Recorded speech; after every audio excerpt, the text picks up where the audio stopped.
Me preguntaban por qué no hice videocharla nocturna. Lo hice porque las imágenes están muy fuertes y permítame no mostrar mucho de lo que circula en redes sociales por respeto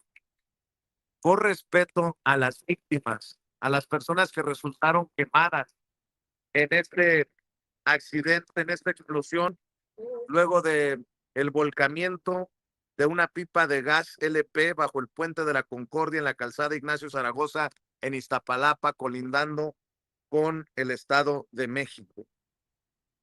Lo que destapa, creo, corrupción, no sé si eh, de gobierno, pero definitivamente corrupción empresarial. Hay una imagen, Ceci, desde arriba del,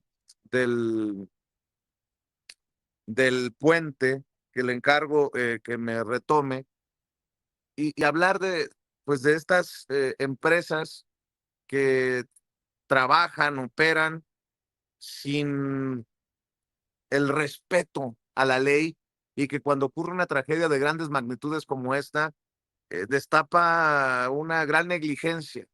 Veo también a la derecha, creo que groseramente usando la muerte, dejando, eh, no sé, no sé cómo decirlo, como vampiros, criticando el sistema de salud hospitalario que no está preparado. Pues, ¿cómo va a estar preparado para una tragedia de esta magnitud? Pero, mi querido Paco, eh, ¿cómo ves esto que debe de enlutarnos a los mexicanos y mexicanas, aunque no se viva en Iztapalapa, aunque incluso nuestros familiares y amigos no hayan sido víctimas, pero nadie puede permanecer al margen del dolor que genera ver a abuelitas quemadas caminando con su nieta en brazos, a la que logró proteger con su cuerpo? Eh, carambas. Tratar de poner en palabras lo que se siente cuando se ven estas imágenes es muy complicado. Mi querido Paco, escucho tus comentarios. Vicente, mira, las tragedias como esta siempre van a ser lamentables, más allá del número de muertos, más allá del número de heridos, que hay que solidarizarse con ellos inmediatamente, pero esta tragedia deja ver otros problemas, como tú decías, de corrupción, corrupción del gobierno y corrupción de empresarios. Hoy, después de la explosión de la pipa, se dio a conocer que llevaba la empresa propietaria de esa pipa, que se llama empresa Silsa, llevaba 10 años operando sin permisos, sin pólizas de responsabilidad civil. La información la hizo pública la Agencia de Seguridad de Energía y Ambiental, la ASEA. Lleva multas acumuladas por 50 millones de pesos por accidentes en más de 12 años. Eso es una brutalidad, Vicente. Y mira, cuando hablamos eh, de, de esta empresa, parece que decimos, bueno, una empresa más. No, no es una empresa más, Vicente. El grupo propiedad de Silsa se llama Tumsa. Y cuando decimos Tomsa no es nada, no, sí es algo. Es el grupo de Tomás Zaragoza Fuentes, Tomsa, que son por décadas fueron perdón, por décadas manejaron el monopolio de la distribución de gas licuado de petróleo desde Ciudad Juárez. Vicente, es una familia que he seguido por años. Por años, mi primer libro, Cártel de Juárez, habla de cómo se hicieron de los permisos para operar toda la distribución de gas de Tijuana y Ciudad Juárez hasta Perú, Vicente. Imagínate una empresa millonaria, tienen una universidad del gas allá en Ciudad Juárez. Es una Tomsa o Tomás Zaragoza Fuentes, es una empresa que tiene todo el dinero del mundo. Así que eso es increíble, que alguien les haya permitido operar sin los papeles, sin regulación, sin pólizas de seguro. Es una tragedia de la vieja corrupción Y la ASEA, pues es un organismo de esos que crearon el PRI y el PAN para dar chamba a sus cuates. Y eso te documenta que hay corrupción. A mí me parece verdaderamente increíble, Vicente, porque no estamos hablando, aunque estuviéramos hablando de un grupo pequeño, no importa. Es corrupción, pero estamos hablando de Tomsa, ¿sí? De una empresa que manejó por décadas, Vicente, hasta hace muy poco. 14 años, 15, y luego lo distribuyeron en varias empresas, ¿sí? En varias empresas, así que es un grupo empresarial que está acostumbrado a eso, ¿sí? Se ha documentado, por ejemplo, en su momento cómo pasaban droga a través de sus pipas a Estados Unidos, pero te digo, de pronto, cuando uno dice, pues es una empresa pequeña, que se llama Silsa, no, cuando ya estás viendo, te digo, al margen del número de heridos que hay que solidarizarse, el número de muertos, y el esfuerzo que se tienen que hacer en cuestión hospitalaria, cuando ves el uso político que se da a un accidente de esta naturaleza, también tienes que ver a las otras partes, ¿sí? Te digo, primero a la Agencia de Seguridad, Energía y Ambiente, la ASEA. Segundo, a los grupos empresariales que controlan empresas como Silsa. Así que hay que 50 millones de pesos acumulados en multas. ¿Cómo puedes operar así, Vicente? Pues solo por corrupción. Ahí no hay ni para dónde moverse, Vicente. No hay para dónde. Así que yo espero que verdaderamente el gobierno federal haga o siga una investigación. No importa el número de muertos, no importa el número de heridos. Quiero decir, es importante. No, no estoy descartando. Lo que digo es que, aunque hubiera sido uno solo, la volcadura y explosión de una pipa de esta naturaleza implica riesgos. Y esos riesgos se deben prevenir antes. Debe haber un trabajo de prevención, pero obviamente que no había trabajo de prevención y pasan cosas como esta. Pueden llamarlo irresponsabilidad del chofer, pueden llamarlo lo que sea. El problema es que operaba sin permisos, operaba con multas, operaba sin pólizas de responsabilidad civil, operaba sin nada. O sea, una pipa de una gran empresa burlaba la ley y la ley le permitía burlar la ley. ¿Por qué? Pues porque ya lo tenía en la mira, lo tenía a la vista y no hicieron nada, Vicente. Así que es más grave de lo que parece este accidente que deja entre 70 y 90 muertos. Se habló de 70, luego de 90, 3 muertos, 4 muertos. Es mucho más grave que eso porque pueden ser conflagraciones muy superiores que ya hemos tenido aquí. Vicente Sanjuanico, por ejemplo, en el gobierno de Miguel de la Madrid. Ahora no, imagínate un área de mayor concentración poblacional, que ahí es poblado, pero imagínate que llega a casas, y digo esto, porque operaban sin regulaciones. Entonces, ¿para qué queremos a la Agencia de Seguridad, Energía y Ambiente? Pues para nada, es un juguete ahí que puede corromper cualquiera, Vicente y Norman. Así es, debo de decir que la presidenta Claudia Sheinbaum Pardo desde anoche publicó este tuit que dice: externamos nuestra solidaridad y apoyo a los familiares en ese momento de 3 personas lamentablemente fallecidas y los lesionados derivado de la explosión de una pipa en Iztapalapa. La Coordinación Nacional de Protección Civil, Guardia Nacional, Secretaría de la Defensa y la red de hospitales del Gobierno de México colaboran con la jefa de gobierno Clara Brugada y las autoridades de la Ciudad de México para atender a las y los afectados. Asimismo, expreso mi reconocimiento a los cuerpos de emergencia que apoyan en este lamentable suceso. Un mensaje que agradeció también la jefa de gobierno Clara Brugada, que al corte más o menos de medianoche señaló que ya eran 4 las personas fallecidas. Hay que esperar el corte de esta mañana. Seguramente en unos minutos en la mañanera del pueblo se dará información relacionada a este horroroso caso. En ese momento, Clara Brugada, por ahí de medianoche, registraba 90 lesionados y que gracias al trabajo de las y los médicos se había dado de alta a 10 personas. Hay que reconocer también la solidaridad. Me manda imágenes, Madame Kika, de la solidaridad de la gente que siempre da hasta lo que no tiene. Lo digo con mucho respeto. Los que pocos tienen lo dan todo en momentos de tragedia. Veía imágenes de cómo personas de la zona llegaban a atender a los quemados. Veía a un policía rescatar a una bebé de los brazos de su abuela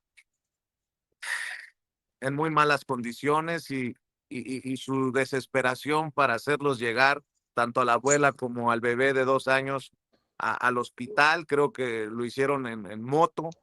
Así que sí, hay que ir hasta las últimas consecuencias, Norman, para que los responsables paguen, den la cara, pero también reconocer esto que, pues que muchas veces no se reconoce, que es la labor de los que están en la línea, literalmente en la línea de fuego. Mi querido Norman, escucho tus comentarios sobre esto. Bueno, pues eso es una cosa muy triste. Ayer que iniciábamos el programa a las 7 de la noche, nos empezaron a decir lo que estaba pasando, empezamos a comentar algunas cosas. Pero mira, Vicente y Paco, yo veo que en México desde hace muchísimos años el manejo del gas se hace de una forma muy temeraria, ¿no? Toman riesgos muy altos. Es muy fácil en pequeños tanques, tú te acordarás que en las casas hubiera explosiones, ¿no? Ha habido muchísimos casos de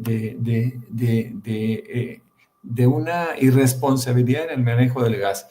Y si a esto tú sumas que los lineamientos, que las normas de seguridad que establece la autoridad no son cumplidas por las empresas por razones de ahorro, por razones de indolencia, pues estas cosas se van a seguir presentando, ¿no? Claro, no es normal que se voltee una pipa que va, pues sí, a alta velocidad o que toma una curva a una alta velocidad, en donde, como tú bien decías, pues se puede presentar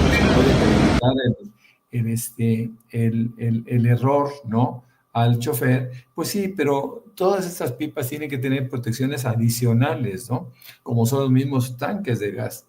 Yo recuerdo que los tanques de gas se cambian periódicamente, hablo de los tanques pequeños de gas de 20, 25 litros, que se están cambiando, se tienen que estar cambiando sistemáticamente porque, por ejemplo, hay fugas y lo que hacen, en lugar de cambiar el cilindro, es cambiar una pequeña válvula, ¿no? Y a veces eso no es suficiente porque el riesgo siempre existe. El manejo del gas, yo quiero insistir, se ha hecho de manera irresponsable y ojalá que la autoridad sea un poquito más severa en el establecimiento de normas para el manejo del gas, que no siempre debe de ser uno de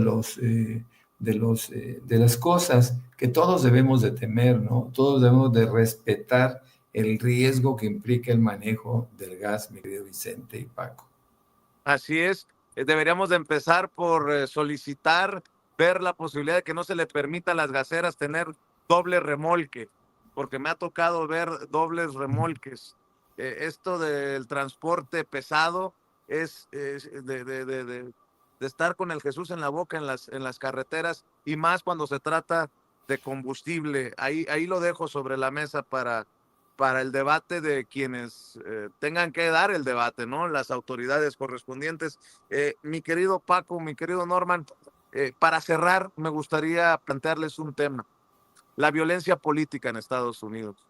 Ayer asesinaron a un eh, comentócrata, un influencer de ultraderecha cercano a Donald Trump, pero que también había señalado la necesidad de que se diera a conocer todo en los archivos de Epstein, este personaje que corruptor, violador, eh, y también quien se había confrontado con el lobby de Israel, el lobby judío, en ciertos temas. 31 años de edad de Charlie Kirk, con el que tal vez no tenía un punto de coincidencia, pero eso no significa que vaya aquí a decir que se lo merecía. Miren, el caso de Gerardo Fernández Noroña, ¿qué decía la oposición? Se lo merece. Pues no, nadie se puede merecer un, un balazo como el que recibió Charlie Kirk. Ojalá que esto no se salga de control en Estados Unidos, pero si podemos tomarlo para México, Ojalá que se entienda que las palabras nunca pueden ser respondidas con balazos. Mi querido Paco, un Estados Unidos que además ha vivido históricamente violencia política desde los asesinatos de Martin Luther King Jr., los atentados contra los Kennedy, incluso contra Ronald Reagan, en su momento el que fuera presidente de Estados Unidos. ¿Cómo ves a la distancia esto que pues ni tan lejano ni tan ajeno, mi querido Paco? Sí, Vicente, mira, sí, ni lejano, ni nada. Esta parte de nosotros compartimos una frontera de 3.200 kilómetros lineales y ningún asesinato, ninguna muerte por este tipo de violencia se justifica. Ninguna, seas de derecha, extrema derecha, izquierda. Pero hay que decirlo también, más allá de todo, Charlie Kirk creó un monstruo que se lo comió. Sí, se lo comió, un monstruo de extrema derecha. Él fue el hombre que defendió el armamentismo de la población de Estados Unidos. Él decía, yo recuerdo, merece la pena pagar el precio de algunas muertes por armas para proteger la segunda enmienda, la que garantiza el armamento de los estadounidenses. Él fue el personaje que promovió la deportación de la congresista Ilan Oman en Estados Unidos, una congresista de Estados Unidos, quería expulsarla de Estados Unidos porque era negra. Es un hombre que banalizó las masacres escolares. Es un hombre que hoy debe mirarse frente al espejo, muerto ya, sí, pero el resto de la población debe mirarlo Donald Trump. Él era, ¿qué fue? Él fue el fundador de Turning Point, que es una organización aliadísima a la extrema derecha que apoya a Donald Trump. Así que él fue creando un monstruo de sí mismo, fue justificando las masacres escolares, fue justificando la propiedad de las armas, dijo que valía la pena cualquier muerte. Y mira, esa política le costó la vida. Él fue uno de los personajes que promovió la violencia de extrema derecha en Estados Unidos, y luego fingió horrores en algunas cosas, pero siempre fue extrema derecha, siempre fue un hombre violento, siempre protegió el armamentismo en Estados Unidos, y ayer se lo comió ese monstruo en una universidad, fue, ¿no? Un evento universitario en Orem, en Utah, un ataque frente a 2,000 personas, un disparo que le deshace parte de la yugular, ¿no? La garganta, así que se lo va comiendo. Yo te decía, no se justifica nunca la muerte de nadie, pero él alimentó el caos, él alimentó las... la narrativa para reprimir a los estadounidenses, para que Donald Trump reprimiera a los estadounidenses, le dio excusas y es una ironía brutal, ¿no? Este hombre partidario del armamentismo, este hombre que justificaba las muertes para salvar a la enmienda de Estados Unidos, este hombre que intentaba crear creados en Estados Unidos, es devorado por la violencia, así que él fomentó esa cultura de la violencia que se lo tragó ayer. Así que los estadounidenses deben mirarse en ese espejo, Vicente, y deben mirarse en el espejo de la extrema derecha. Esa es la revolución de Donald Trump. Es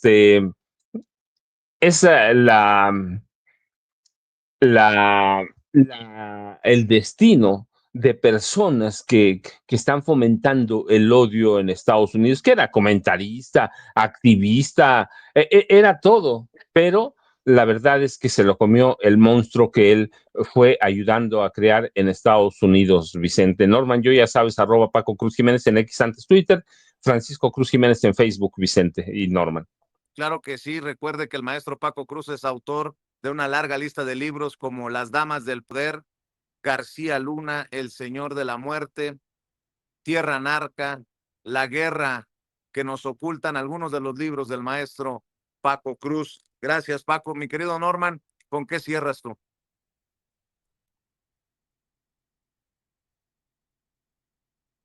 Mi querido Norman, ¿me escuchas?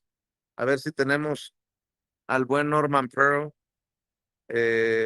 conectado en esta transmisión. Muchas veces se complican las conexiones. Bueno, vamos a regresar con Norman Pearl. Si regresa, creo que eh, se ha caído la conexión con el querido Norman Pearl. Le pido que nos ayude antes de recibir a un invitado. Ahí está Norman. Mi querido Norman, tus comentarios para cerrar. Bueno, pues que es muy lamentable. Cualquier muerte siempre será lamentable. Yo creo que es de las muertes o de los videos más impactantes que yo he podido ver de una manera tan clara, ¿no? Ese disparo, ese desangrado inmediato. Pero en fin, más allá de eso, Kirk finalmente era un muchacho pues, que estaba al servicio de Trump y sobre todo de las ideas de carácter conservadoras. Él va por todas las universidades mostrando o sea, busca ser persuasivo con respecto a los estudiantes. Es curioso porque él no estudió, finalmente le abandonó la universidad y después se lamentaba, según leíamos anoche, pero él es finalmente una de las víctimas de la propia ultraderecha en cuanto entra en conflicto con algunas ideas. Acuérdense que la derecha es muy radical y ese radicalismo es lo que lleva a desenlaces tan tristes como una vida tan joven de Kirk. Yo creo que él finalmente tuvo unos avances, contribuyó al triunfo de Trump en Estados Unidos, fue un influencer, fue un muchacho que tenía un programa de televisión muy exitosa, hizo un libro, ese libro también fue muy exitoso, en fin, contribuyó con la causa de Trump, quien ayer se lamentaba mucho por su muerte, pero finalmente hay que reconocer que los riesgos, el ataque que él hacía de manera sistemática en contra de conceptos como el transgénero, por ejemplo, y los discutía tan apasionadamente, pues generaba rechazo y hay que decirlo, generaba odios y resentimientos en las personas. Así que bueno, pues es una víctima más de la lucha política que se da en Estados Unidos bajo la posibilidad de que todo mundo tenga un arma, ¿no? Ahora, no sabemos, porque hasta anoche, ya muy tarde, no se había encontrado todavía a quien lo ultimó, pero bueno, pues yo creo que pronto se sabrá exactamente qué fue lo que sucedió. Es una pena que suceda esto y es una pena también que él haya malgastado una vida en la promoción de ideas que pues terminaron por ser rechazadas por tanta y tanta gente. Creo que la popularidad de Trump va a seguir bajando porque ya nadie quiere aceptar estos actos de violencia que el mismo Trump genera, mi querido Vicente. Mi querido Norman, la invitación para la noche y tus redes, por favor. Claro que sí, con mucho gusto. Bueno, pues ahí me encuentran como Norman F. Pearl, tanto en X como en Facebook. Tengo 2 cuentas. Y después de 7 a 9 de la noche comparto un espacio con nuestro amigo Jaime Hernández, que hoy por hoy anda de vacaciones, y con el maestro Paco Cruz, que son extraordinarios. De 7 a 9 de la noche con Norman Pearl se llama el programa, pero basta con que ustedes se metan y pongan Norman Pearl TV y con eso ya tienen acceso. Muchas gracias por todo, mi querido Vicente, y gracias a toda la audiencia que es tan amable, que es tan generosa con nosotros. Gracias a ustedes también por su generosidad. Estamos al pendiente. Te mando un abrazo, Norman. Te mando un abrazo, Paco. Muchas gracias. Y estamos escuchando.